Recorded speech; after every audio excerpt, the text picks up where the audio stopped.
अस्सलाम वालेकुम। मेरा नाम डॉक्टर आमरा शामी है और मैं बाय प्रोफेशन क्लिनिकल ऑन्कोलॉजिस्ट हूँ।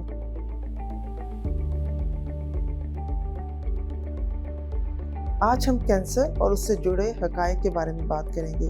बच्चों और टीन एज में कैंसर की शरह सिर्फ 1% तक देखी गई है, जिसमें सर-ए-फ़हरिस्त leukemias, lymphomas, brain and spinal cord tumours और जर्म सेल ट्यूमर्स शामिल हैं। जदीद और बेहतर इलाज की वजह से इनमें बहुत अच्छा क्योर रेट मिल जाता है। ब्रेस्ट कैंसर कम उम्र की बीमारी नहीं है, ये ज़्यादातर 40 साल के बाद देखी जाती है और मैक्सिमम पीक इसकी 50 से 70 साल की उम्र में देखी गई है।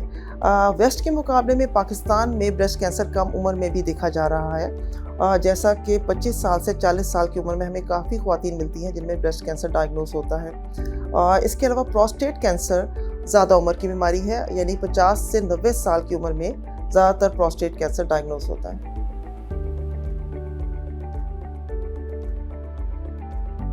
जिस्म में हार्मोन्स का कम या ज़्यादा होना एक फितरी अमल है, लेकिन ये हार्मोन्स कैंसर के रिस्क को भी बढ़ाते हैं। 10 में से 8 breast cancer hormone receptor positive breast cancers कहलाते हैं। इनके अंदर ईस्ट्रोजन और प्रोजेस्टेरोन का ज़्यादा अरसे तक ज़्यादा मिकदार में रहना रिस्क को बढ़ाता है और इन कैंसर्स में हम ऐसी अद्वियात इस्तेमाल करते हैं जो कि इन हार्मोन्स को कम या ख़त्म करती हैं।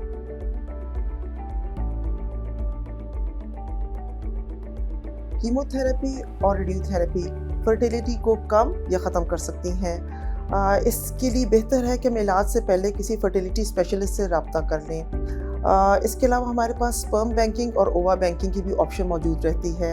इसके अलावा हम कुछ ऐसी इंजेक्शंस इस्तेमाल करते हैं ख़वातीन में कीमोथेरेपी से पहले, जो कि ओवरीज़ को शट डाउन कर देती हैं और जिसकी वजह से ओवरीज़ में कीमोथेरेपी के मुज़र असरात ज़ाहिर नहीं होते और वो बच सकती हैं।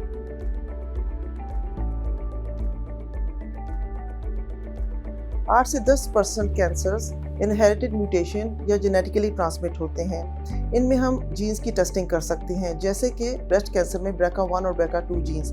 इनकी म्यूटेशन अगर पाई जाए तो इन ख़वातीन में कैंसर का रिस्क बढ़ जाता है और अगर हम इनको आइडेंटिफाई कर लें तो इन पेशेंट्स की स्क्रीनिंग और प्रिवेंशन में हेल्प मिलती है।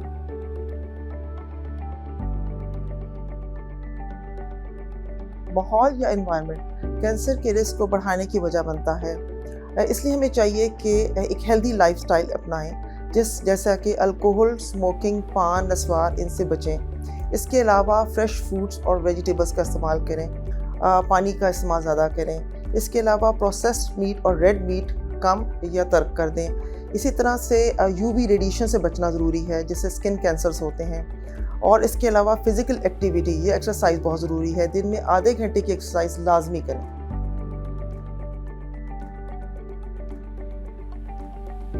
आखिर में मैं ये कहना चाहूँगी कि कैंसर से मुकम्मल बचाव तो मुमकिन नहीं, लेकिन जल्द तशख़ीस से बेहतर और मुकम्मल इलाज मुमकिन है।